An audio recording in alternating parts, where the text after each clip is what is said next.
Hello, dear one. Welcome to Love M podcast. My name is Marta, and I am a continuous student of life. In my nearly 4 decades of life, I wore a few hats, from a fashion model to a yoga teacher, nutrition coach, transformational game guide, and now a podcaster. But my true passion lies in the evolution of the human soul. On this podcast, I sit down with beautiful human beings from all walks of life to witness real-life testimonies of love, truth, and faith. My hope is that both you and I can learn and evolve from it. Now let's get to it. Enjoy. Hello, dear friends. Today we're here with my dear friend, Geshe YongDong, who is a Tibetan spiritual Lama coming out of a Bon tradition, which is the oldest spiritual tradition of Tibet. Geshe, very welcome. I am so honored and very grateful for you to be here and have this conversation with me today. Thank you, Marta. I'm very happy to be here, to see you, and anything to share and talk to you. Thank you. I have so many questions I want to ask you. I think me and so many people around are not blessed to have someone like you in their life. And I think we are all very curious about who you are, where you come from, your life philosophy, and all of these things. So if you allow, we will ask you a lot of questions today. And starting with, what environment birthed you into this world? I'm very curious. Yeah, where I come from is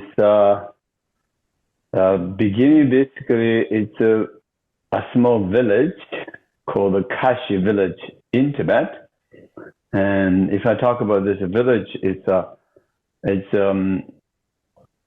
we call it Geshe, means auspicious of the land, or something like that. Geshe. It's maybe over 100 families, houses, and on the top of a little hill. So very small. when I burned that village, when I remember, it's really difficult or for those days for food or very, I don't know, poverty, but there's not much really to different kind of food to eat or wearing to clothes. Situation, I think those days just generally very difficult, but very, I would say, very harmony and peaceful kind of village. And also my family who grew up, is particularly my grandmother, who is pretty much like a role model. My mother, of course, but I don't really remember that much, a little bit. She passed away when I was 6 years old, between 5 to 6 years old. So my father is in prison. So and because between revolution of China and Tibet, so he was not really in my life of one of my childhood, but my grandmother who I grew up with, and she taught me secretly the mantras and some chanting, spiritual. How to dedicate for all beings, or contemplating those who kindness to you. Anyway, all these things I learned from her. So that's basically, I would say, where I come from. This my grandmother and my mother. I remember a little bit of my mother is a very gentle and loving person, and so I think that impacted or affected me. Who I am today. I would always believe the nature of my mother and the wisdom of my grandmother, and some other masters who I learned the traditional teachings. All this I learned, I think, in my life, even difficult situations, many things in personal my life, childhood. But I think that's how today who I am is because them. And yeah, that's how I would say where I come from. And then I come to the West. There's another story. Also, I'm learning.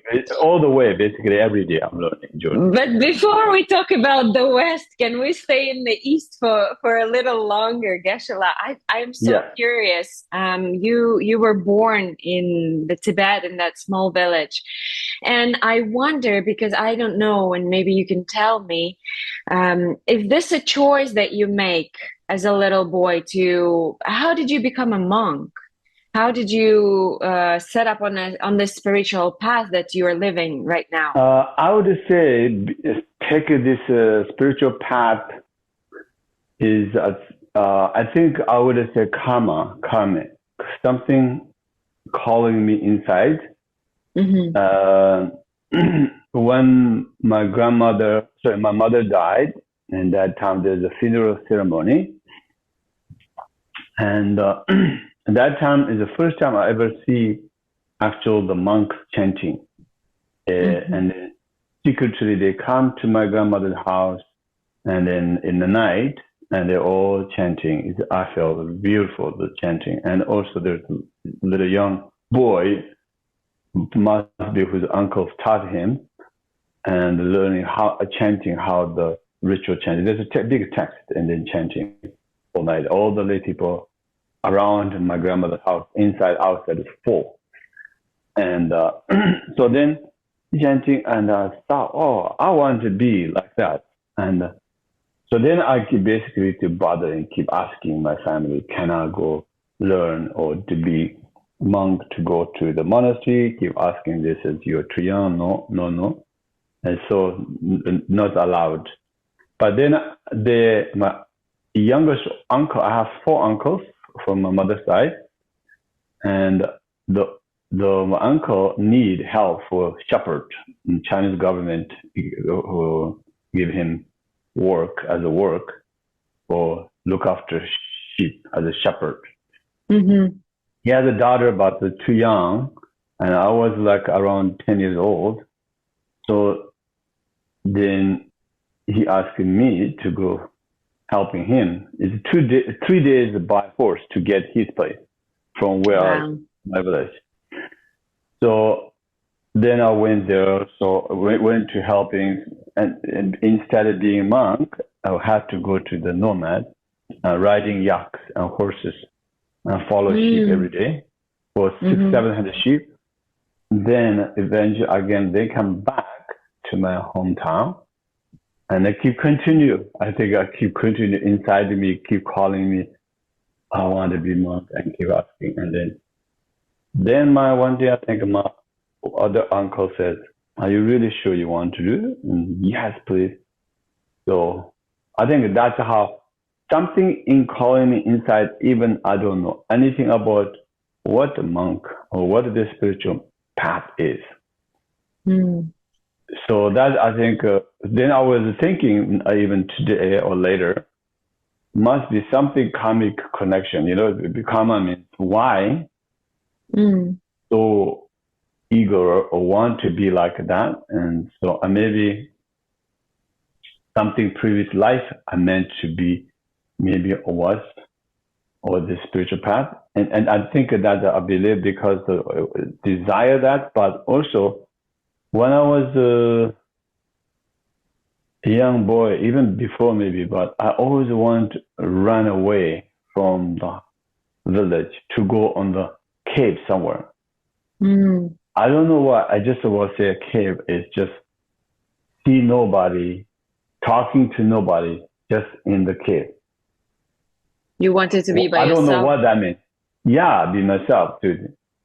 But I was scared with the ghost or demon or something like that. People, maybe as a boy, young boy. So that's the only reason. But otherwise, I just want to go. So I was thinking maybe I was like previous in my life. Maybe I was go just to stay in the cave meditating, or I don't know, something. When I was a kid, but then now today, so not in the cave, just traveling everywhere. But yeah, that's I think something maybe karmic connection. And so how old were you when you finally got to follow your desire to become a monk? I think 12, around 12 years old, 12 years went to old. the monastery. Wow. Okay. So Yeah. the real life starts at a very young age in Tibet, it sounds like. Very, yeah. Oh, there's a lot of stories to share with you. Now, I'm Oh, just my, wondering, what was it like? Where did you go? How did you enter the monk path? Did you go to a monastery or there's a special yeah. school? What's it like? Yeah, I think first I went to basically in the temple, all the monks chanting Mm, is it's a beautiful feeling, but at the same time is also nervous kind that don't know how to eat properly with the wooden cup and with also wearing the robe, all different experience. I think and the chanting and debating, all this energy is very powerful. But at the same time, you don't know anybody almost. You don't know anybody, and you don't know how to eat. All the things you're wearing, I think a lot of things unknown. My mm, feeling is like a don't know what to do next hmm. in the monastery. And you're a little boy. Yeah, like a 12, 13 years old. It's And what was it like yeah. to enter that space and to be with those monks and to live a totally different life? What was the most challenging for you at that time? Yeah, I think it's challenging is generally basically to in the temple, monk chanting, eating is another feeling that different. But live there and studying challenging. I think study from the morning, the moment you get up until the moment you go to bed is non-stop. There's Mm, unless you're eating when you're eating food, or the most you have a break is to carry two buckets in your shoulder and to go to the well to where the water break, which is maybe I would say 1 kilometers wow. away. Everybody does that. So everybody has to does that. All the Hmm. young boys, young monks, Hmm. they go Hmm. to bring the water. So Hmm. sometimes you meet some other boys, and that's the time you have a little bit of chance to play a little bit, maybe a few minutes. Hmm. But it cannot be too late. So Hmm. yeah, those the moment. And then I think one challenge is very no break and studying and the Tibetan tradition study is also different than anywhere. I think anywhere in the world. Maybe some Muslim countries they do as how in the documentary film that you're allowed to study like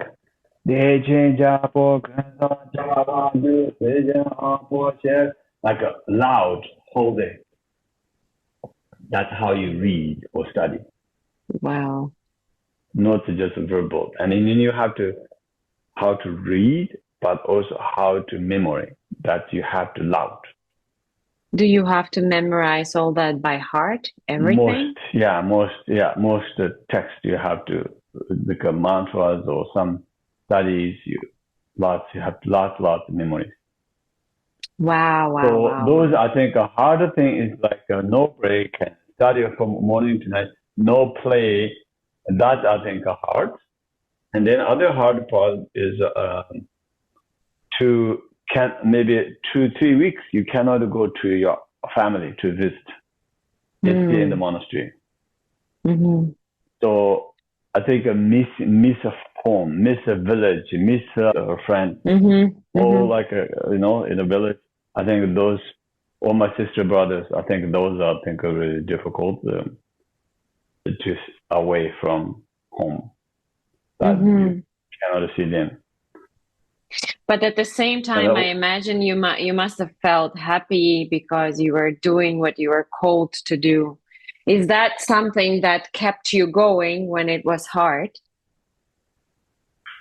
No, really. When a young boy, when I went to the monastery, at first I keep barging to my family. Then I went to monastery to study everything. Oh no, I made a big mistake.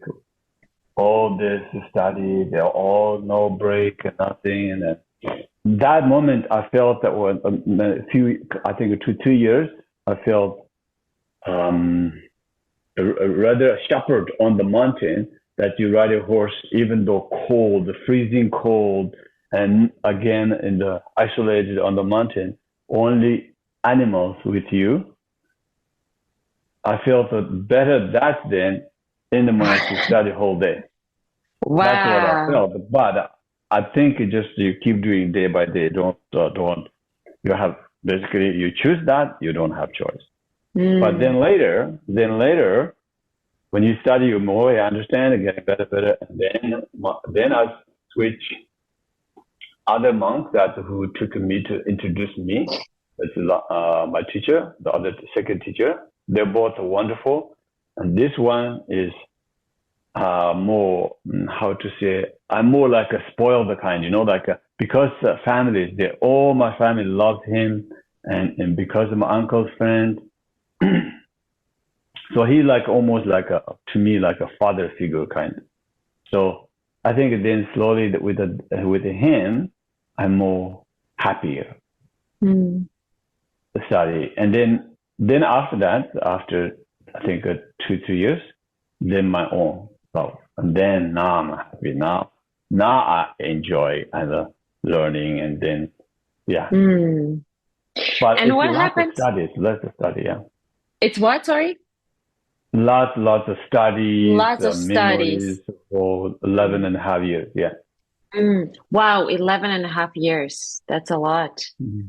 And what happens after, once you graduate? Yeah. Then when we graduate, it's called a degree, Geshe degree, and that's 1992. I completed the study at the monastery. As soon as that finish, I know I'm finished my all education. I want to leave the country, the monastery. So I will have some kind of bigger vision. Like a vision is traveling in the world to learn different things. So Anything in particular you wanted to learn? not necessarily particular. I think English, yes, I wanted to study English, and then just experiencing and more study outside. And I heard different masters that they escaped from Tibet to India, and so but some Bon masters. So I want to go there to learn or blessing with them from them. So then I think those basically three things I think I would say why I left is after Geshe degree or for the monastery. One, I want to learn the English. Two is a doctrine called the Great Perfection, highest teaching. That's very high meditation philosophy. That some masters who had this lineage who was really good in India. So I want to learn from them that. And then third part, I think I just want to see the world more. So you those, felt I think, my called to go and explore the world. Yeah. And how did you do that? I imagine coming out of the environment that you came in, which you said was challenging and rather restricting conditions. Yeah. How did you get out of Tibet and into the world? So, a long story, maybe a short. I escaped from Tibet. I walked through Himalaya. Wow. And I went to the border 2 days by car and made arrangements with some of my family members. And then I got to the border between Nepal and Tibet. And then with another 10 people, walk for 10 days to the mountain, the snow, the rock, seas, rivers, like that. Wow. I think nobody injured our group, but some people died. Many people, died along the way or injured. So But many people do that, right? Those days, yes. Now I think it's very tight now. Okay, yeah. We did a walk through the Himalaya mountain. And for example, just one story. I'll tell you one story. Please. One monk, I think he's around 60 years old. I was 24 at that time. And then he is in front of me, and we're walking on the top of a mountain. And we just got top there. We have a guide who we paid, and he guiding. So we're walking through. And there's a mountain, we got a top, but there's no path to go other direction. In the snow, now it's snow. I think in the month of May. And then with the other side, now we have to find the path to go other side. So we have to go through the top of this rock. And so it's snow everywhere. So we're walking, but other side is like a cliff, like a sky, far, far away. So we have to climbing, walking, like almost crawling kind. That you walk slowly. This side is flat, easier, like a smooth, but this side is straight down. So we're going top, and suddenly this older monk in front of me, he's slippery. And I ride this big rock, and I grab in front of me. I grab him. To be able to grab him, and he holding me. But if I didn't grab him, he's gone forever. We'll never find. So, and holding, and then another monk in front of him, and holding him, and pulling back. And then we got it. But very terrifying, scary kind of story. Yeah, I can imagine. Example, that story, I never forget. Yeah, I never forget that story. But anyway, that's kind of walking through, and then no sleep, 3 nights, just walk, because if you sleep, you will frozen, because we didn't know to bring the sleeping bag or warm clothes. Just some people say, 4 hours, or some people say 2 days. Nobody knows exactly how. Right, there was no internet. There's no internet, but there's no communication, very clear.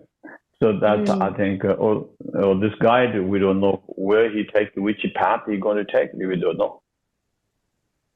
So all this story is about family. We got basically eventually to the mountains and to get to Kathmandu, Nepal, and then, the Red Cross and then Tibetan office, they help, so that we eventually get there. It seems like judging by the history, that's the route many people took in the past to get out of Tibet, right? And I mean, now it's amazing to hear you saying that story, you living that story. And the reason I'm so fascinated is because I'm now living in Spain for 1.5 years. And when I first came to Spain, in the first couple of months, I got this idea to go on a pilgrimage walk. Santiago de Compostela, there's this pilgrimage walk that goes through Spain, and it ends in Spain. Okay. Camino de Santiago, it's called. And I had an idea, this kind of calling to maybe go and try to walk, but I was very scared, because it is scary. Even though I am nowhere in your position where I didn't have internet, I can ask people, I can research it. I have my phone, I can call in case there's something's wrong. Like I am okay.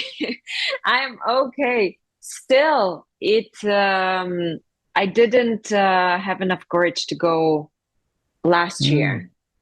So it's still on my plate. It's still on my plate. And that's why I'm so curious about the path you took, because it feels like a similar path. It's like a pilgrimage almost, path that you did, but in a much more, I would say, wild conditions, I guess. And I to wonder. me, I think, I just want to share with you when you're saying that, I don't know, pilgrimage, but when I left, and I have no fear, I tell you, I have no fear whatsoever at that moment. All going to happen. I'm looking forward. I'm excited. I'm eager to go live. The morning, night, dark, light, doesn't really matter. Or food, no food, nothing. Just go. It's interesting because I think I never really traveling before that. Just whole my life was in my village or monastery or nomad. That's it. Shepherd, I guess, shepherd. So though I have no conception of like some kind this dangerous, I guess. Never experienced. As a child has never fell down. How do you know if you fell down? It's not hurt. Right. I think that's kind of my experience, I think. So I remember like just go, okay. I was 10 of us. I was the first person behind the guide. Exciting, first 2 days. The most enthusiastic one. Yeah, but then after I just not thinking back, and then later I was then not much food to eat, and then walking never ending, and the last not much sleep. I think then later I'm the last line of the last people of the line in the so. But I felt what I'm saying is I feel excitement and connection and fearless of a journey for walk 10 days. Is you see the mountain rock, even bloodsuckers. They're doing like when you're sitting somewhere. You can't sitting in somewhere because this bloodsuckers is climbing you and the mosquitoes, your neck. Not the mosquito. No, the bloodsucker. This little. I thought they call the bloodsucker. Oh, do you talk about the ones that live in the water? Yeah. I don't know what they're called in English, on but the trees. Little tiny beginning, but once they eat, they become big. Yeah. They look like worms or something. Worm, yes, the worm is like a okay. I don't know what they're called in English. Yeah, so they just eat like it doesn't hurt, but then when they bite, their blood doesn't stop, just keeps continuing. Oh, okay. And even my socks is like a stuck after dry with so much blood. And even when they're walking, like, water inside the more my blood. Yeah. How did you deal with that? In those moments, you were not scared either? Not scared, but just bothering. Like, I never heard it before. And they doesn't hurt you. It's just blood, like wherever they are, beginning a little tiny and try to pull in. You cannot pull. It's just Later I learned that it's a salt, put it, and then they letting go. But once they get out, it doesn't stop the blood. Just keeps going, blood. Right. So, yeah, I mean, this is kind of like a situation.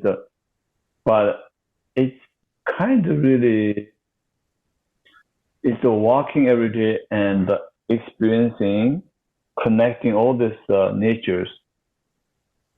To me, it's fascinating, really nice too. I mean, danger is struggling, but at the same time, it's also exploring, connecting. I would say connecting. You can't think too much in the past. You cannot think in the future. Don't know what's going to happen. Just keep going forward. but you had a goal, right? So I'm just thinking what I want to know is that these days, we have in the society, we see so much fear and anxiety about the future and all that. And this story is very fascinating. And particularly the fact that you say, I had no fear, yet you almost lost a person, yet you were attacked by this bloodsuckers, like you say, and then you were bleeding, and other things I'm sure have happened on that way. And there's been cold, and there's been whatever there was. There's been no food, probably. Maybe there's been no water, uh, and yet still, I just want to get into your head and find out what it's like and what has shaped that worldview that you have, where you have no fear. And what I'm hearing so far, Geshe-la, is that basically because you didn't have a lot of experience of life in the Tibet, what that did for you is that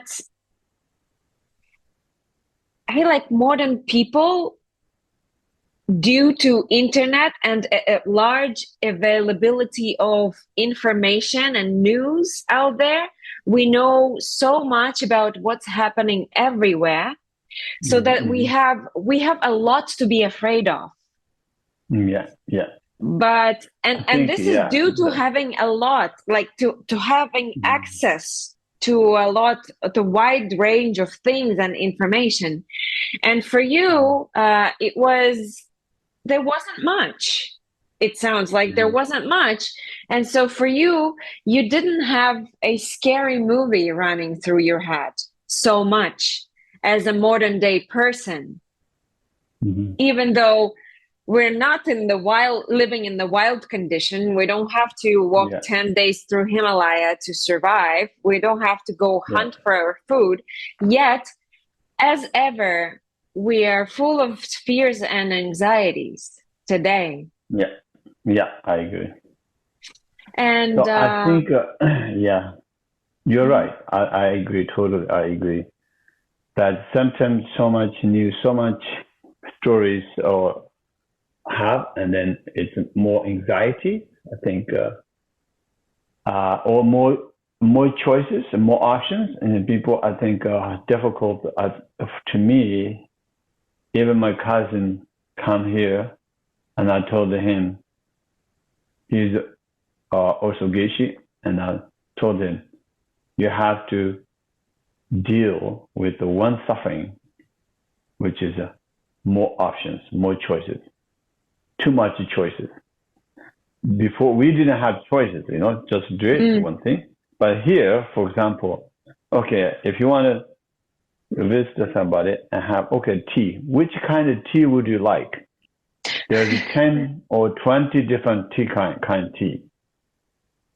Like, if you go to a restaurant, which one you want? One of your options, then you choose to then hard to me. I'm still having a hard time to making choice. Which one? There's so many choices. I'd rather just choose one thing and that's it and move on. I grew up that way. It's so much easier, simple. So, like you said, the internet and all different options, the choices. I think sometimes people becoming just overwhelming but maybe they don't recognize it.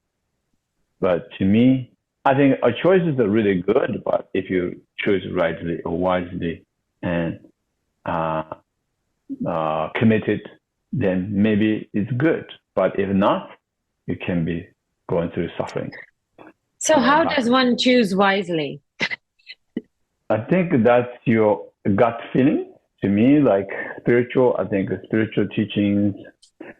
And if, for example, even we were talking about the escape or the when walking through the Himalaya, I remember one day one night we didn't know to sleep, so because couldn't sleep in the snow, so finally we find end of the snow, and then there's a rock, big rock, and the little kid. So we did start fire, and then tried to sleep, but the fire gone, and then it started colder. 3 o'clock in the morning, I couldn't sleep. I think other people couldn't. So, and then this Nepalese guide, he just holding both the knees and just sitting like this, for whole night, like a cold, I guess. Just keep talking. I don't know if he's talking or dreaming, but he's like that. He was making noises, And, right? Yeah, noise. Like that kind of sound. So I think then I said, others, maybe let's walk, let's go. Maybe it's cold, better just keep going. Then we started walk. As soon as we started walk, I started to fainting like a dizzy. You did? I did. I didn't know what it is, but I think later I find now it's thin oxygen, too high, or high altitude sickness. So but there's no pain, and falling asleep, like falling down, like no control. And at that moment, what I thought, I'm dying, because never experienced before that. So I have no control of falling down, and they're holding me, and so I'm dying. But again, there's no fear really. Only what I thought, okay, I'm dying. Too bad. Only I thought, too bad that I did not have chance to see the world outside. That's all I thought. Oh, too bad I didn't have chance to see. But that's it. And I die. There's no, I don't know, fear or worry, nothing. Just kind of disappointment, I guess. Regret. So excited to walk, and suddenly I'm dying. So I think what I'm saying is wisdom is whatever happens, you choose right, and then you use internal is letting go. Yeah, that's what I'm using. That, I'm dying, I can't control. I'm letting go. Only a little bit of disappointment of that I could not get out or see the world I want to see. But then that's all. A moment inside, try to fighting, try to survive, try to do this. I said to myself, okay, letting go, and that's all I can do, and it cannot. No. Geshe, by letting go, do you mean surrendering? Yeah, like some things you can do your best, and then I think guts. I would believe you take a deep breath and take a moment. What is really good, or like choose whatever you choose, particularly something important in your life. Sometimes just rational thinking. Sometimes you just take a moment and contemplate, close your eyes. What is really good? Then there is a feeling inside you. You are, how to say, you are comfortable. You have confidence, whatever you choose. And that's what you make, that's what it meant. Then I think the most important is then stick it with that, whatever you choose. And I think people sometimes, the back and forth, I shouldn't do this, maybe I should, because every moment the mind is silly, So choose, wise choice means choose something what you feel in your heart, and then commit to do with that. Either right choice or not wrong choice. Choose as soon as possible and move on. And many people, they're stuck to choose. maybe not. Which one I want other? I don't know which one. I think then it becomes suffering, lots of suffering. So you're saying do not overthink. Choose something that feels good and do it. Yes. Then move forward. Oh, Geshe-la, you're speaking to me right now. Yeah. It's really important. I think not just you, but many people. Of course. Even myself, of course. like, it's really so much suffering when I'm confused and which one I choose or what, and then it became like I'm not healthy. The simpler the life is, the better it is. It feels like. Yeah, absolutely. Too much choice makes it much more complicated. Yeah. That was good. Thank you, Geshe-la. Now, I would like to ask you about your Bon tradition that you studied for so long, 11 and a half years. And I don't think that we can get the great understanding of it in a short time, but maybe perhaps you can tell us the essence of the teaching. Yeah, just for short, the founder of this the Bon tradition is again spiritual. Like sometimes I explain to people what it is. It's really the founder is Tomba Shenra, or who is his story a little bit short is he was born as an ordinary being, and with a father and mother, they are both like a king or one territory area, king and a queen. But then he born and then married, have kids, and then he realized there's lots of sufferings in the world. What can he do to help him? The suffering of old age, sickness, the death, the birth, all this that everyone has. Where does it come from? And he realized that really the root of all suffering is three poisons called the anger, attachment, and ignorance. He realized them. So then he says, okay, how can he liberate them? In order to help others, he has to liberate his suffering. Like a blind man cannot lead blind. So if he has suffering, how he can help? So he wants to free kind from them. So he went to the mountain, YongDong Gutsa, called the one mountain, for 9 years. 3 years he purified or liberated the anger, 3 years attachment, 3 years ignorance, and then he became enlightened. And then he started teaching what he learned is 9 ways of a Bon teaching.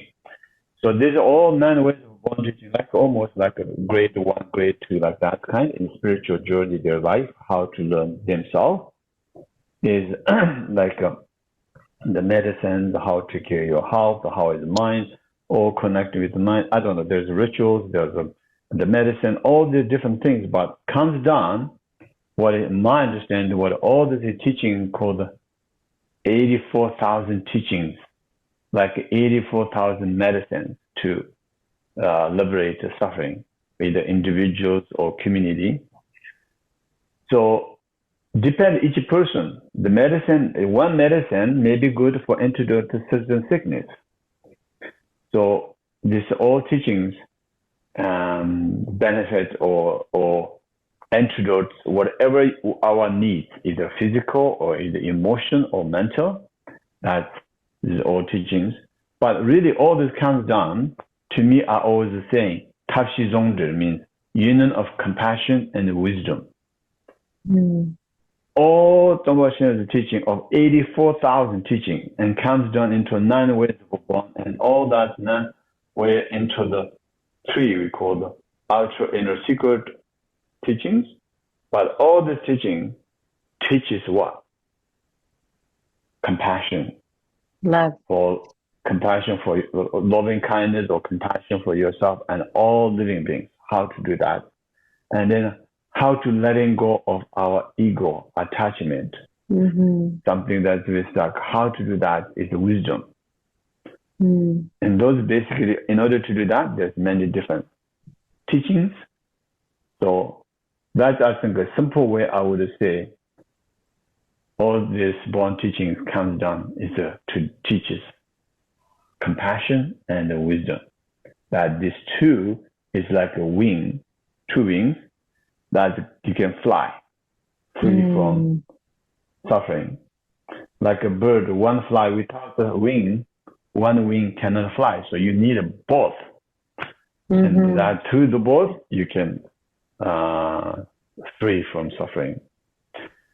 So that's, I don't know, that's what I would say learned. If any teaching that is not related with the compassion or not related with the wisdom, then it's not a Bon. Bon teaching.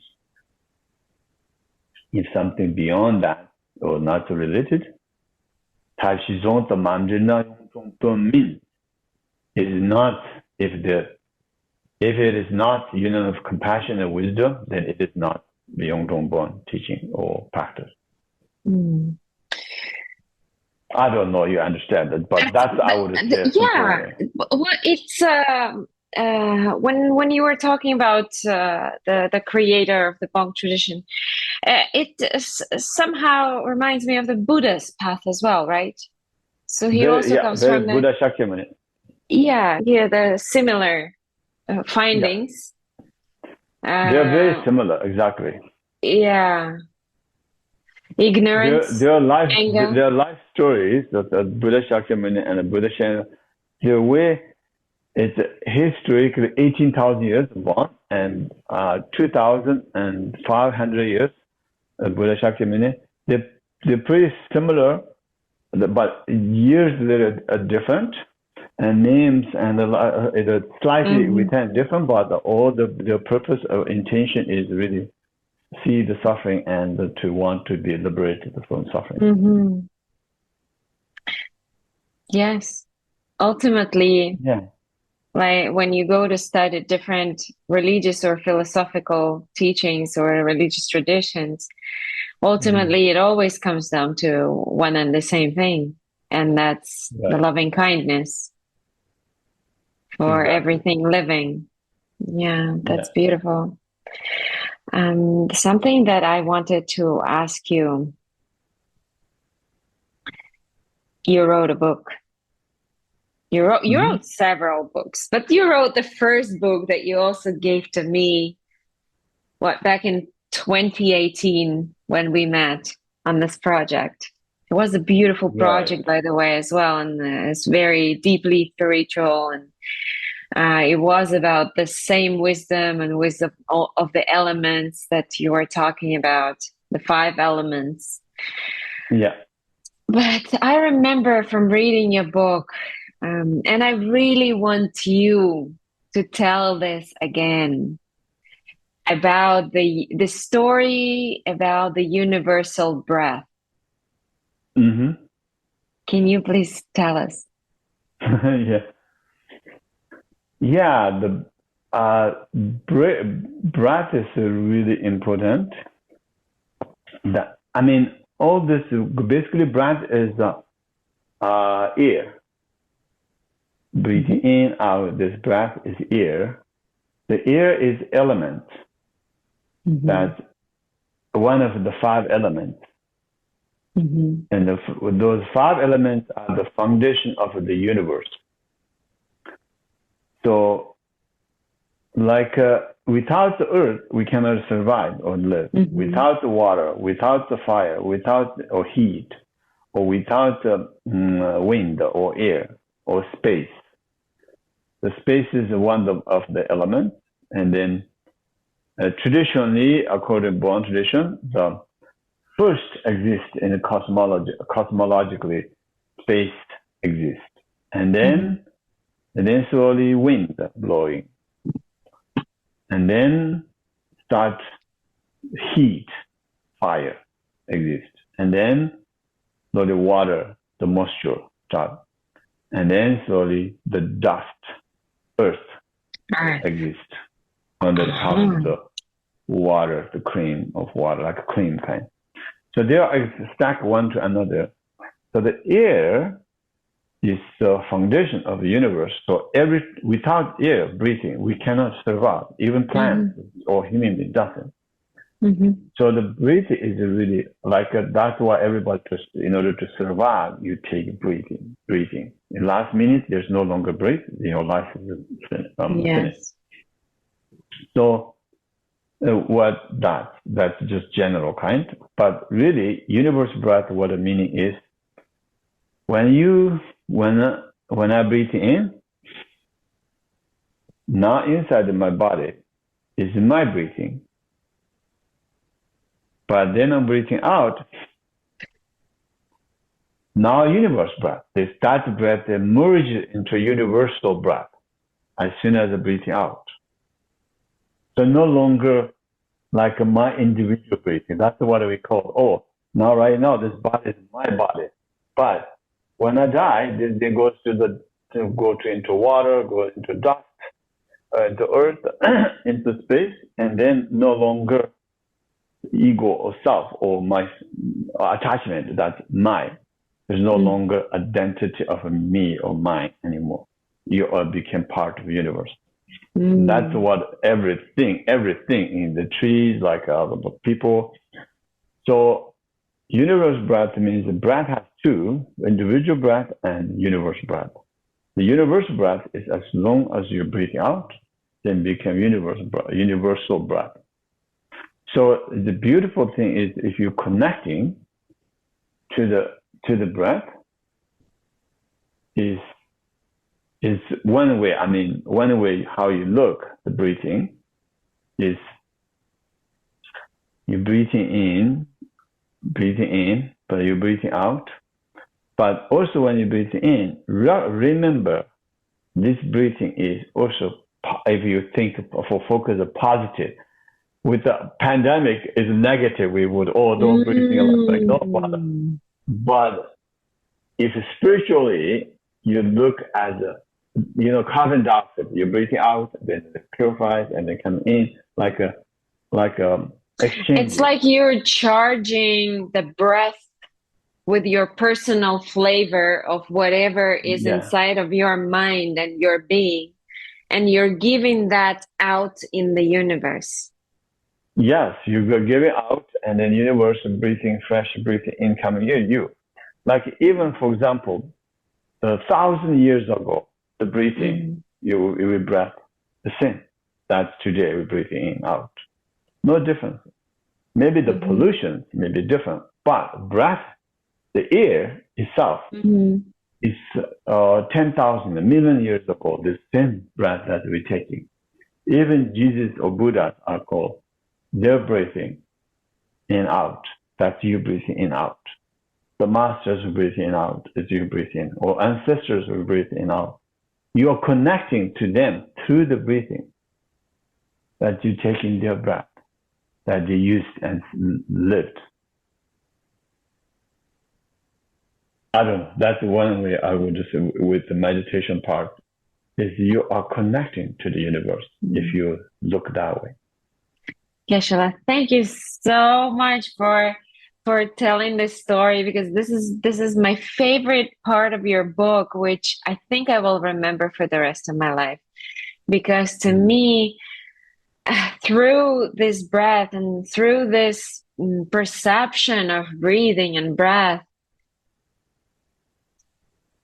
I can feel as if I am, well, spiritually, we know that God is one, or whatever you call it, God, the universe, whatever it is, the divine is one being, and we are part of that being.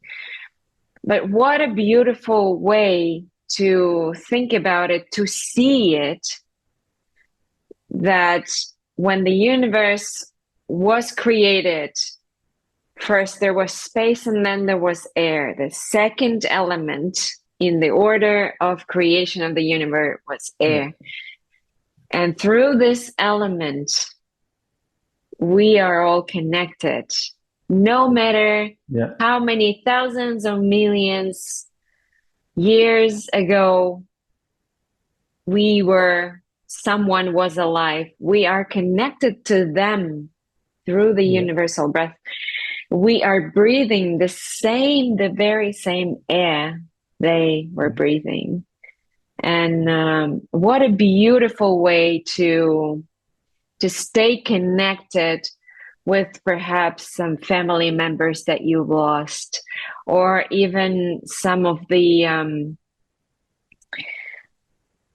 spiritual masters like Jesus, like Buddha, like anyone that has ever existed, walked the earth. What a beautiful way to connect and perhaps channel the wisdom of them. Exactly. Oh my God, that is beautiful. We will share your book, so in the description for the podcast, so everyone can get it and read that, because it is beautiful, Geshe. It is beautiful.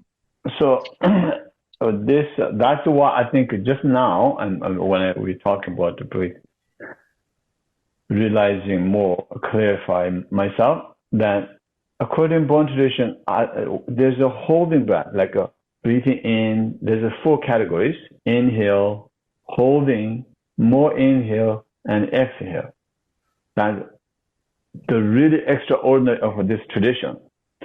So why it is? Because I think when they're breathing in, they're not breathing out right away. Hold, meaning is you're embracing. You're embracing and nurturing yourself. So that's why, even though 1-2 seconds, hold instead of breathing. And then what is that second breath on top? What is it for? So second breath, the extra inhale, is helping you more connecting you, or you more comfort, more rejuvenate energy to you if you extra inhale. Like energizes. For example, if I want to hold, if I want to hold the breathing long time, let's say 3 minutes or 2 minutes. Some people 15 minutes they're holding breath. They can. Like when meditation, it's only maybe a few people can do, but what they do is we can hold longer if you extra inhale like this.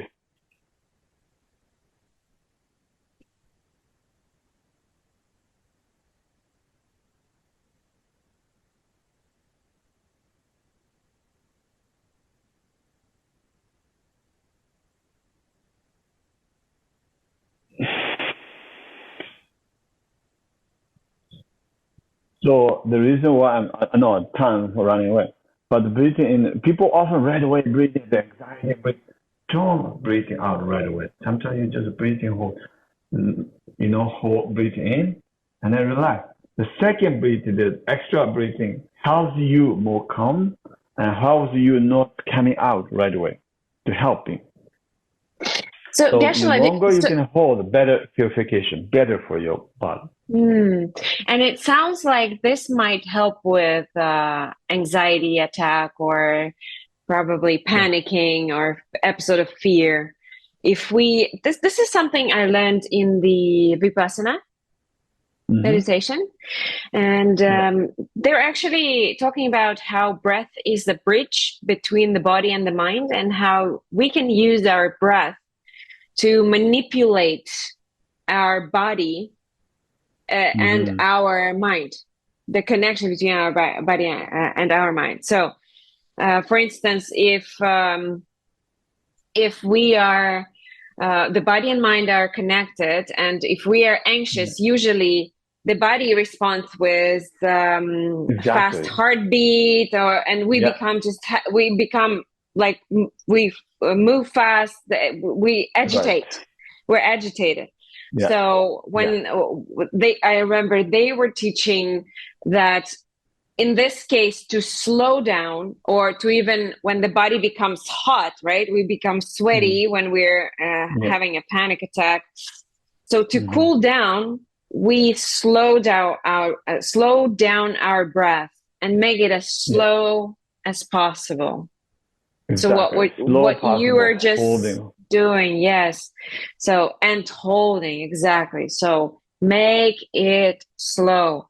And in that, in doing that, the body comes down, the mind comes down. Calm down. Yeah. They were teaching that to do when you sit down in the meditation and you have too many thoughts. They're rushing through your head. You can do the long breathing to settle your mind, to calm your mind.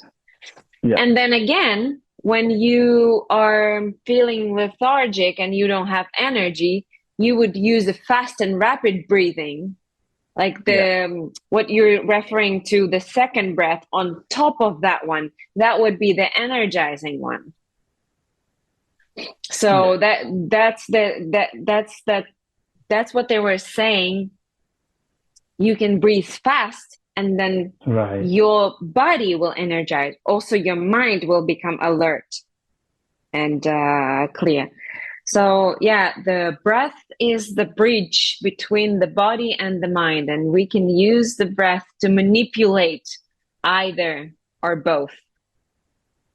In the moments when we are anxious or scared, or we don't have enough energy and things like that. Is that something that you are now?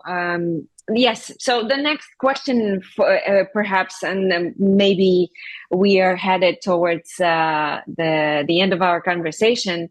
The last question I wanted to ask you is about your present day, your life now. You're living in Canada right now, and that's very different from living in Tibet, and perhaps just that the culture and everything is so different. So I wonder, what's your life like now, and what are you doing right now? You are a spiritual Lama. What is your life like? What do you do? What is your day-to-day? I know that you teach. What else do you do? I do practice meditation and chanting, the daily kind, as much as I can, as much as I have time, but limited kind than before, because so many, responsibilities or teachings, people asking to be more connection. Like we earlier said, simple is easier, but more you have connections, the more people want something to connect, is like that. So when I stay in a home in Canada, I think a day goes just like so fast. And also, I love to be home. Really, really nice. That I'm traveling a lot, and sometimes it's hard for my body to traveling and sleep, like the jet lag, to. So, but when I stay home, it's really nice. Walking purpose, like a routine. I can follow kind of routine.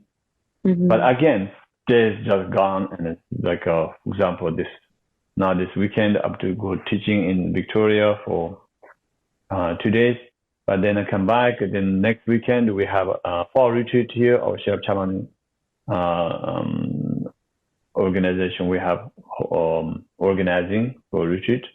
But the people coming from East Coast, they come here, they want to spend time with me each day. So I spend maybe an hour each, different people, like not just during retreat, some people can. So I don't know, like that kind of arrangement, and just days goes.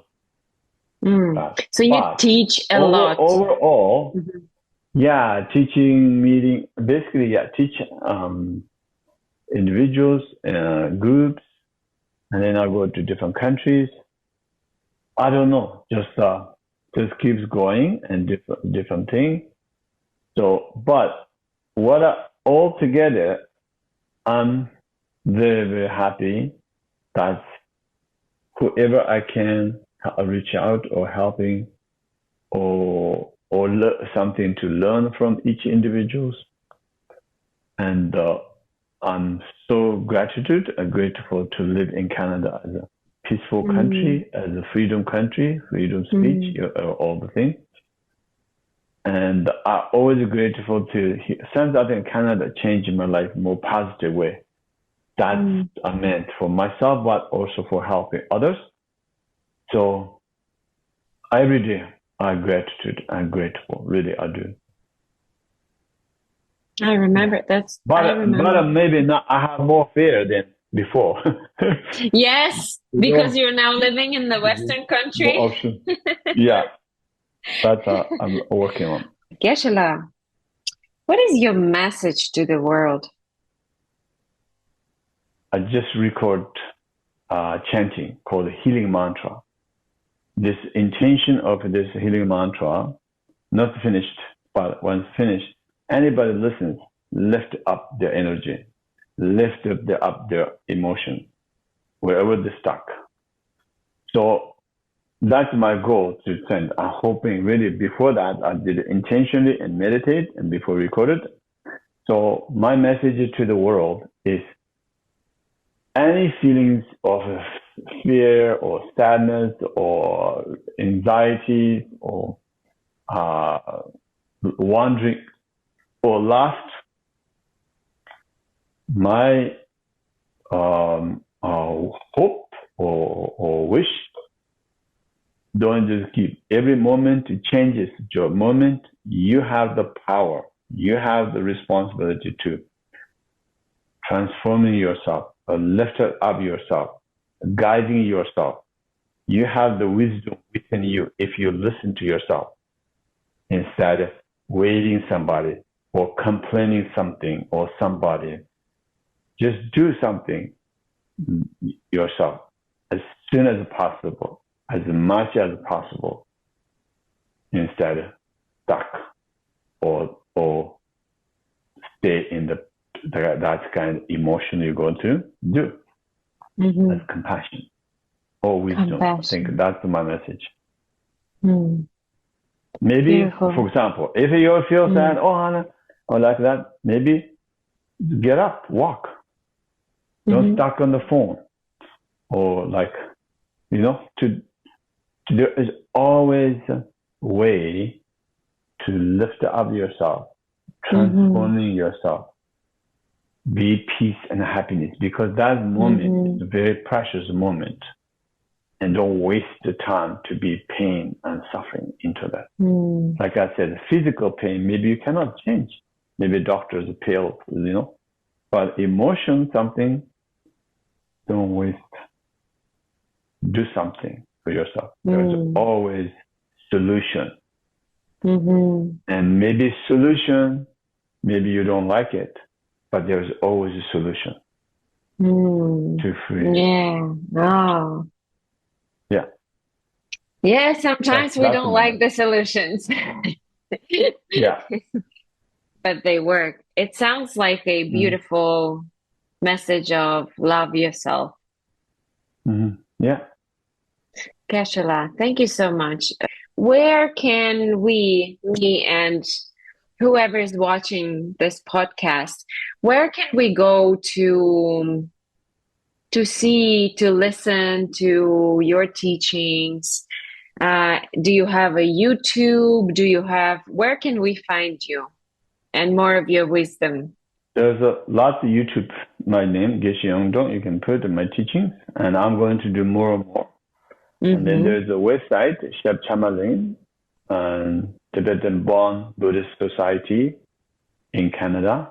Or there's a different, a different organization, a resort in organizing some of my teachings. Okay. So, well, we will share all of that in the description for the podcast. And I thank you so much. Geshe, you're a great inspiration to me. Your humble simplicity is inspiring to me. And I thank you so much for doing this with me today. Thank you. Thank you, Mom. Thank you for listening to this episode of Love M Podcast. If you found it valuable, please like, share, and subscribe to my channel for more content on personal well-being. Stay blessed. I love you.